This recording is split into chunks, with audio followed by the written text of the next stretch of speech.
The job of a forensic anthropologist is to examine human skeletal remains to help with the identification of an individual, estimating a time of death, as well as being able to determine and interpret trauma seen on the bones. Working only with skeletal remains in order to tell the story of a person's life, there are different methods a forensic anthropologist uses to establish the age, sex, height, and race of the individual found.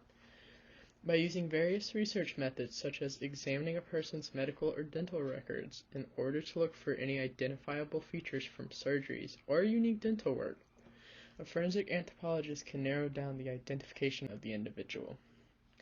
These methods can bring them one step closer to conclusively determining an exact identity of the human remains found. While I am in the preliminary stages of this research, this project will start the discussion of how bones can truly tell the story of our lives and help identify us in death. Method for identification that a forensic anthropologist can use to determine age is by examining the cranium. There are sutures on the cranium that fuse the frontal, parietal, temporal, and the occipital bones together. Mannheim states that little by little they fuse together at somewhat regular intervals. Stage of that fusion can be used to generally assess age. A forensic anthropologist can determine an approximate age of the remains based on the fusion of the sutures. If the basilar structure is fused together, separating the occipital and the sphenoid bones, the age of the remains would be around 17 to 23 years old.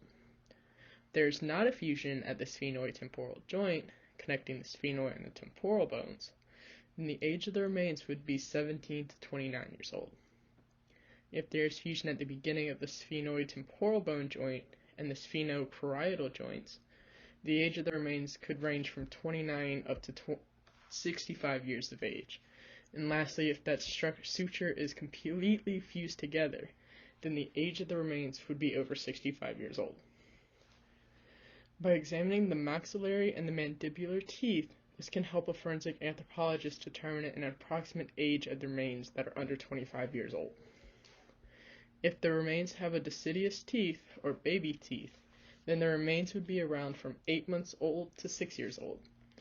The first molar erupts at 6 years old, the second molar erupts at 12 years old, the third molar erupts around 18 to 21 years old. The medial incisors will erupt somewhere between the ages of 6 years old to 11 years old. For a forensic anthropologist to determine the sex of the remains, they examine both the cranium as well as the pelvic bone. Male craniums are often larger than a female cranium due to having broader muscle attachment areas, dense bone mass, and as well as a prominent chin. Male craniums tend to have a more prominent brow ridge on the account of Neanderthal ancestry, which is more prominent in males than females. On the other hand, a female cranium has a smaller shape to them, but they have sharper orbitals compared to their male counterpart. Analyzing the pelvic bone of the remains is the most accurate way to determine the sex. The female pelvic bone is broader, flexible, and less dense on the account of childbirth. The female pelvic bone must be able to carry the extra weight of a child as well as being able to give birth, therefore, must be flexible. Male pelvic bones are triangular, narrow, and inflexible. The pelvic bone of a male is often shorter than that of a female.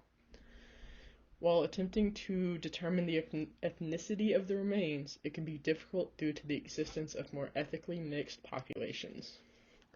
By using the cranium, a forensic anthropologist can narrow down the ethnicity of the remains to further determine an identification. There are 3 categories when it comes to determining the ethnicity. You have European, Asian, and African. An African skull has a long, low skull, wide-set eyes, and a short nasal opening. A European skull, however, will have a sharper nasal spine, and the mandible and maxilla will be more vertically aligned, along with leveled molars. Asian skulls have more of a forward projecting cheekbones, and their incisors are shovel-shaped.